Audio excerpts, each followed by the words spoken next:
Hello friends, welcome back to my channel.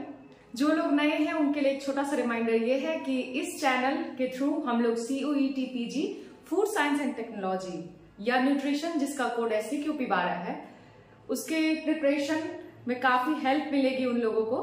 ठीक है, और अभी टॉपिक वाइज हम लोग पढ़ रहे हैं। तो हमारा टॉपिक चल रहा है मिल्क एंड मिल्क प्रोडक्ट्स, जिसका कि सिलेबस अभी मेरे पास है। तो सिलेबस में जो सबसे पहला पॉइंट है वो है आपको composition and nutritive value. Okay, तो कंपोजिशन एंड न्यूट्रिटिव वैल्यू के पिछले क्लासेस में हमने मिल्क के मेजर कंपोनेंट्स, माइनर कंपोनेंट्स और carbohydrates, major carbohydrates, minor carbohydrates, इन सारी चीजों को कवर किया था। तो अभी हमने लास्ट वीडियो में थोड़ा सा केजीन के बारे में भी आइडिया लिया था कि केजीन एक्चुअली क्या होता है। तो अभी मैंने एक पॉइंट उसमें बताया था आप लोगों को कि केजीन जो है वो सस्पेंशन के फॉर्म में होता है मिल्क में, और अगर उसका मिसेलर स्ट्रक्चर डिस्टर्ब हो जाए तो फिर क्या होता है। तो ये एक पॉइंट था जो हम देख लेते हैं।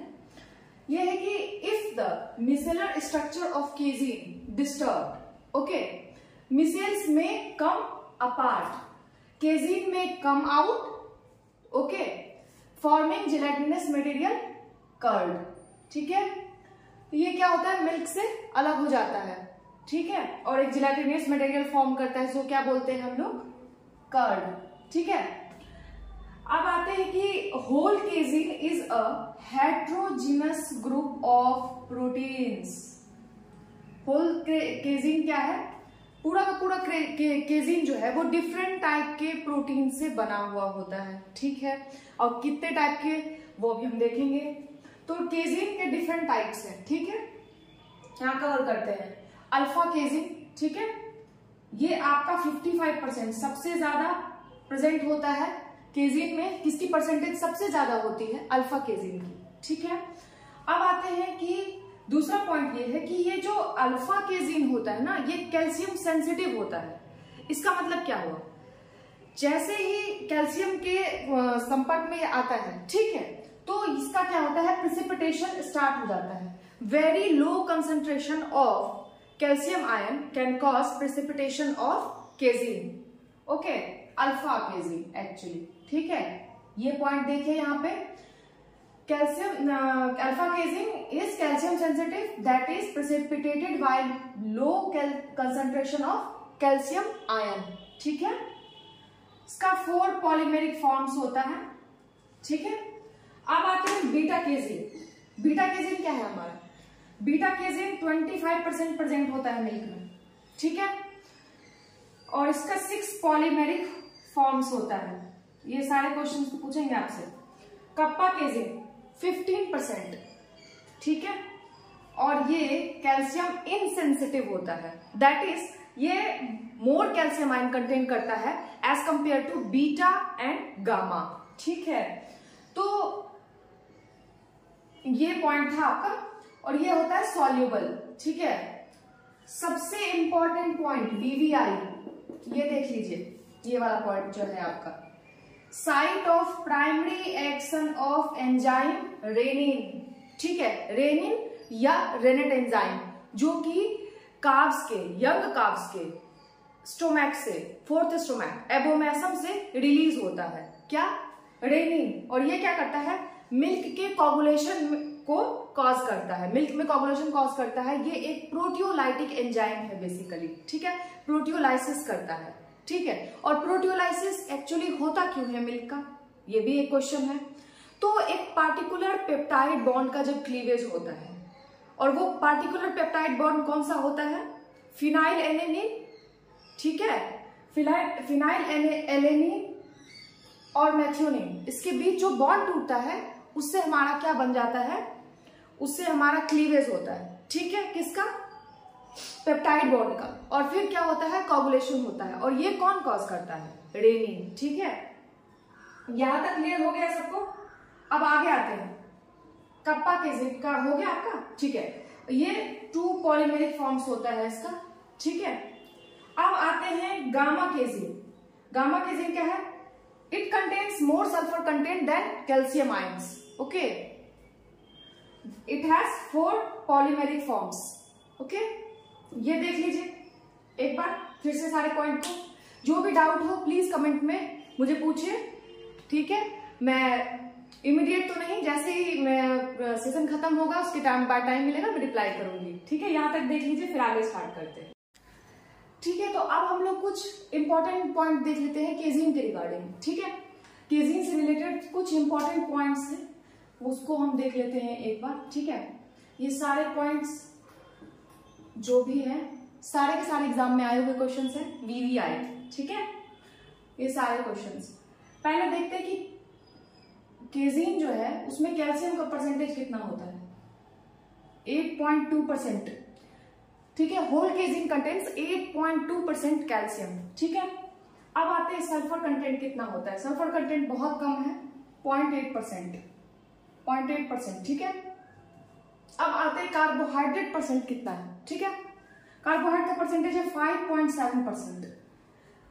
केजीन में सबसे ज्यादा जो 5.7% है, इसमें सबसे ज्यादा मोर देन 50% सियालिक एसिड होता है, ठीक है। और अदर कार्बोहाइड्रेट्स जो प्रेजेंट होते हैं वो ग्लूकोज, गैलेक्टोज, मैनोज, ग्लूकोसामीन, ठीक है।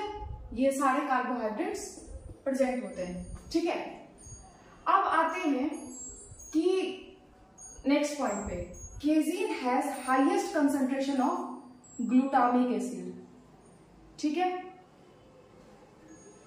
Casein contains good amount of essential amino acid, ठीक है। एसेंशियल एमिनो एसिड सबको पता है,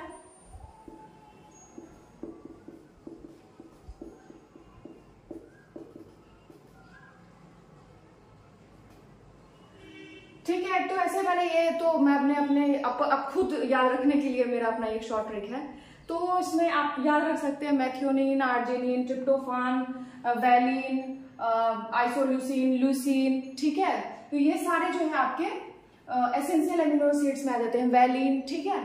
तो ये आपको फिनाइलैनिन, ये सब आपको याद रखना है। ये तो क्वेश्चन आ जाएंगे कि एसेंशियल एमिनो एसिड्स के बारे में बताइए, नॉन एसेंशियल अमीनो एसिड्स कौन से होते हैं, सेमी एसेंशियल अमीनो एसिड्स कौन कौन से होते हैं। तो ये सब क्वेश्चंस आते रहते हैं, ठीक है। अभी जो तीनों पॉइंट मैंने आपको बताया है यहाँ पे, ये ठीक है, ये काफी इंपॉर्टेंट है, ठीक है। आए हुए क्वेश्चंस है, तो ये याद रखना है। अब आते हैं वे प्रोटीन। वे के बारे में लास्ट क्लास में भी मैंने बताया था, एक बार फिर रिपीट करती हूँ, ठीक है, ताकि रिमाइंड हो जाए। केजीन क्या होता है, सस्पेंशन के फॉर्म में प्रेजेंट होता है मिल्क के, ठीक है। सेंट्रीफ्यूगल सेपरेशन के द्वारा इसको मिल्क से सेपरेट किया जाता है, ठीक है। तो इसका फिर मिसेलर स्ट्रक्चर डिस्टर्ब होता है, जब बताया था कि मैंने, वो अपार्ट होके कर्ड का फॉर्मेशन करता है, यहां तक पता है। अब आते हैं कि वे प्रोटीन्स जो होते हैं, वो वे प्रोटीन एक्चुअली क्या होते हैं। तो केजीन के सेपरेशन के बाद जो भी लेफ्ट बच जाता है, ठीक है, उन सबको हम as a whey protein consider कर लेते हैं, ठीक है। अब वे प्रोटीन्स जो है, इसका सबसे पहले वे प्रोटीन के टाइप्स देख लेते हैं हम लोग, ठीक है। और मैंने वे प्रोटीन के बारे में थोड़ा पॉइंट और भी बताया था कि इसका कलर येलो या ग्रीनिश येलो होता है, ठीक है। और ये जो कलर है येलो या ग्रीनिश येलो कलर, ये किसकी वजह से होता है, ये होता है राइबोफ्लेविन की वजह से, ठीक है। राइबोफ्लेविन कंटेंट की वजह से वे का कलर येलो होता है या ग्रीनिश येलो। और अगर मिल्क जो है वो लाइट सेंसिटिव होता है, तो अगर मिल्क लाइट में रहेगा तो उसका राइबोफ्लेविन कंटेंट जो है वो उसका लॉस हो सकता है, ठीक है। ये एक छोटा सा हमने फिर से रिमाइंड कर लिया है। अब आते हैं कि वे प्रोटीन जो है वो वे प्रोटीन क्या होता है, ठीक है, वो मैंने बता दिया है। अब आते हैं कि वे प्रोटीन के टाइप्स। पहला है बीटा लैक्टोग्लोबुलिन, सबसे ज्यादा इसका परसेंटेज होता है 60%, ठीक है। और ये सल्फीहाइड्राइल ग्रुप कंटेन करता है, ठीक है। अल्फा लैक्ट ग्लोबुलिन, ये SH group contain, sulfhydryl group contain नहीं करता है। अब आते हैं immunoglobulin, consists of glycoprotein molecules which possess antibody activities, ठीक है।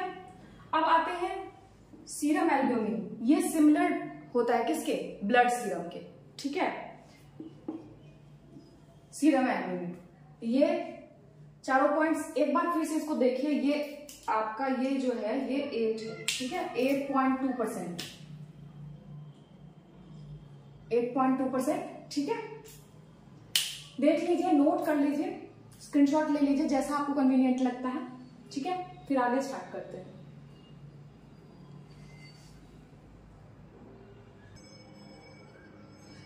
ठीक है, अब आगे देखते हैं मिल्क शुगर क्या होता है। तो जैसा कि सबको पता है, लैक्टोज जो है उसको हम लोग मिल्क शुगर बोलते हैं। ठीक है, और ये एक डाइसेक्राइड है, रिड्यूसिंग डाइसेक्राइड। ठीक है, रिड्यूसिंग डाइसेक्राइड है लैक्टोज। लैक्टोज का जब हाइड्रोलाइसिस होता है, ठीक है, तो क्या बनता है, ग्लूकोज और गैलेक्टोज, ये हाइड्रोलाइसिस होता है। ग्लूकोज और गैलेक्टोज मिलकर क्या बनाता है, लैक्टोज। तो जब लैक्टोज का हाइड्रोलाइसिस होगा तो क्या बनेगा, ग्लूकोज और गैलेक्टोज। ठीक है, reducing disaccharide, reducing non reducing sugars, ये हमने अभी यहाँ पर तो सिर्फ रिड्यूसिंग डाइसेक्राइड देखा है। आगे जब हम कार्बोहाइड्रेट टॉपिक पढ़ेंगे तो उसमें हम रिड्यूसिंग नॉन रिड्यूसिंग कार्बोहाइड्रेट्स पढ़ेंगे। ठीक है, अब आते हैं कि एक पॉइंट देख लें कि when milk is heated lactose reacts with protein। Lactose का रिएक्शन किसके साथ होता है, प्रोटीन के साथ, and develops a brown colour. ये किस टॉपिक का है, ये है आपको ब्राउनिंग। ठीक है, तो आपको पता है ब्राउनिंग भी दो टाइप की होती है, एंजाइमेटिक और नॉन एंजाइमेटिक। ठीक है, तो वो भी हम ब्राउनिंग वाले टॉपिक में देख लेंगे। तो ये ब्राउनिंग रिएक्शन होती है क्या, जब लैक्टोज रिएक्ट करता है किसके साथ, मिल्क प्रोटीन के साथ में, तो एक ब्राउन कलर या गोल्डन ब्राउन कलर का फॉर्मेशन होता है। ठीक है, लैक्टोज भी दो टाइप के होते हैं। ठीक है, alpha lactose, beta lactose. Alpha lactose जो है ये स्पैरिंगली सॉल्युबल होता है, इसीलिए ज्यादा डिजायरेबल भी नहीं होता है। ठीक है, और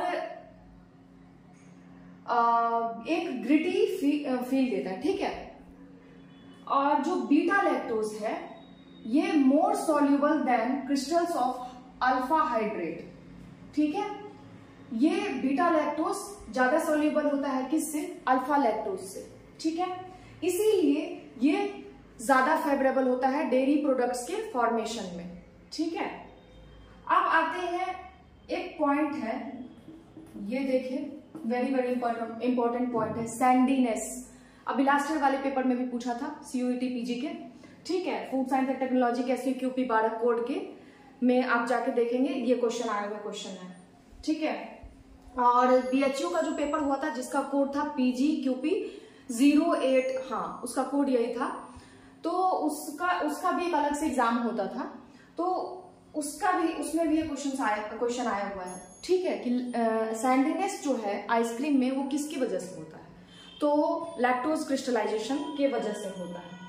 ठीक है, और क्या मतलब हुआ सैंडीनेस का, तो लैक्टोज का जो क्रिस्टलाइजेशन होता है मतलब सैंड लाइक क्रिस्टल्स का फॉर्मेशन होता है। ठीक है, तो उसी को हम लोग क्या बोल देते हैं, सैंडीनेस। और किसमें होता है, आइसक्रीम्स में। ठीक है, लैक्टोज का क्रिस्टलाइजेशन क्यों होता है, ये एक पॉइंट है, किसी के भी माइंड में आ सकता है कि लैक्टोज का क्रिस्टलाइजेशन क्यों होता है।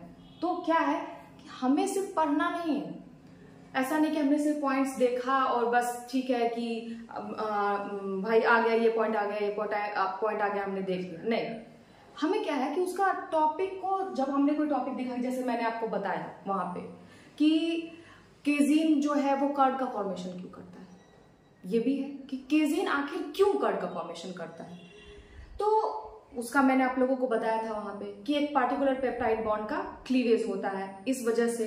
ठीक है, तो यहाँ पे भी क्या है कि लैक्टोज का क्रिस्टलाइजेशन होने का रीजन क्या है, when milk is concentrated because of the low solubility of lactose।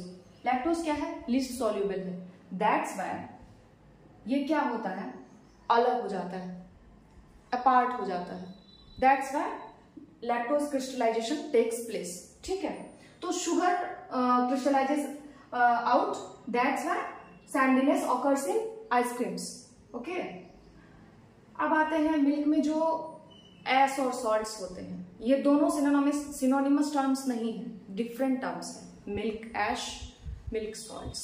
ठीक है, मिल्क एश का फॉर्मेशन कब होता है, milk ash is a white residue remaining after incineration of milk at 600 degree Celsius. ठीक है। मिल्क का जब इंसिनरेशन होता है कितना 600 डिग्री सेल्सियस टेम्परेचर पे, ठीक है, तो क्या होता है, एक व्हाइट रेसिड्यू का फॉर्मेशन होता है, ठीक है, इसको हम लोग क्या बोल देते हैं, milk ash. Okay, milk ash consists of oxides of sodium, potassium, calcium, magnesium, sulphur and some chloride. ये पॉइंट देख लीजिएगा, milk ash consists of oxides of sodium, potassium, calcium, magnesium, sulphur and some chloride, ठीक है। Milk salts are phosphates, chlorides and citrates of sodium, potassium, magnesium. फिर से एक बार, milk salts are phosphates, chlorides, citrates of sodium, potassium and magnesium, ठीक है। देखें दोनों पॉइंट को, देखें एक बार अच्छे से, स्क्रीनशॉट लीजिए, नोट कीजिए। स्क्रीनशॉट लेने से नहीं होगा, एक्चुअली आप लोगों को पूरा नोट्स बनाना होगा, और ये नोट्स जो है बिल्कुल टू द पॉइंट नोट्स हैं। पढ़ने के बाद एक बार एग्जाम में होता है ना कि काफी सारे टॉपिक्स हैं हमारे पास, अब एक साथ तो सारे को रिवीजन कर नहीं सकते हैं, ठीक है, तो जो मेन पॉइंट है, जो इंपॉर्टेंट पॉइंट है, उन सारे पॉइंट्स अगर एक जगह हमने लिख के रखा हुआ है तो क्या होता है कि एग्जाम के टाइम पे, लास्ट टाइम पे हम लोग उसको आराम से रिवीजन कर सकते हैं, ठीक है, आराम से एक बार गो थ्रू हो जाएंगे, देन हो गया, हमारा रिवीजन कंप्लीट हो जाता है। लेकिन वो ये क्या है कि आप स्क्रीनशॉट लेके रख लेते हैं, फिर बाद में कभी देखते हैं मन हुआ तो, नहीं, उसको आपको कॉपी पेन लेके बैठना होगा। मैं इनफ टाइम और थोड़ा सा टाइम ले लेके पढ़ा रही हूँ, ठीक है, जिससे कि ऐसा ना हो कि किसी को भी कोई भी पॉइंट रह जाए या छूट जाए या कंफ्यूजन हो जाए। फिर भी अगर कंफ्यूजन होता है तो कमेंट का ऑप्शन तो है ही आप लोगों के पास, ठीक है। ये देख रहे हैं आप, देख लीजिए एक बार।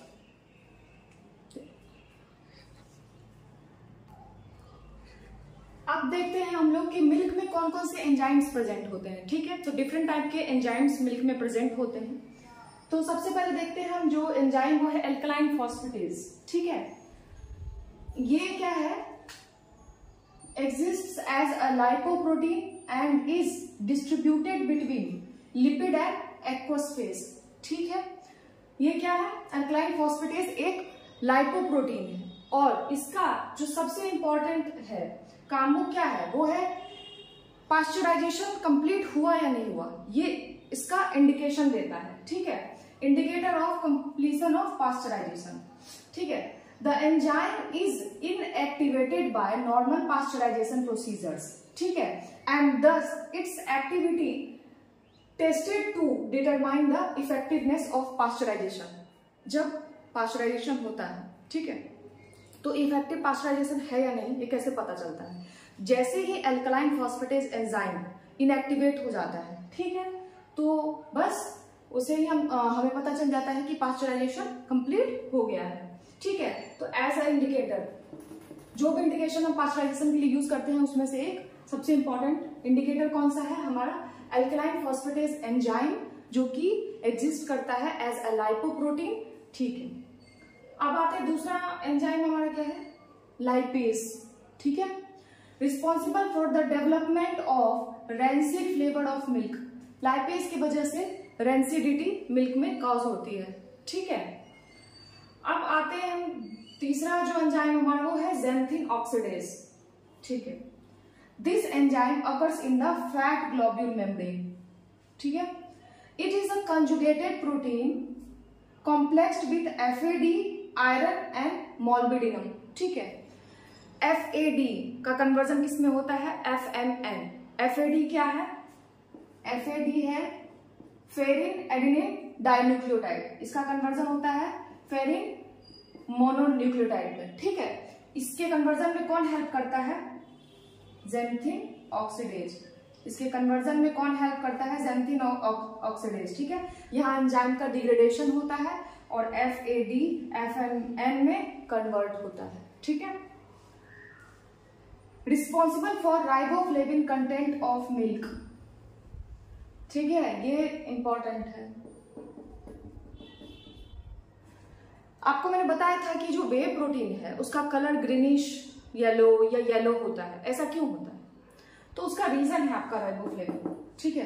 राइबोफ्लेविन इसका रीजन है, और जैसे ही मिल्क को हम लाइट में लाइट का एक्सपोजर मिलता है, देन राइबोफ्लेविन कंटेंट का लॉस हो जाता है। ठीक है, देखिए एक बार अच्छे से सारे पॉइंट्स को देख लीजिए, सारे पॉइंट्स इंपॉर्टेंट हैं, नोट कर लीजिए, नोट डाउन कीजिए।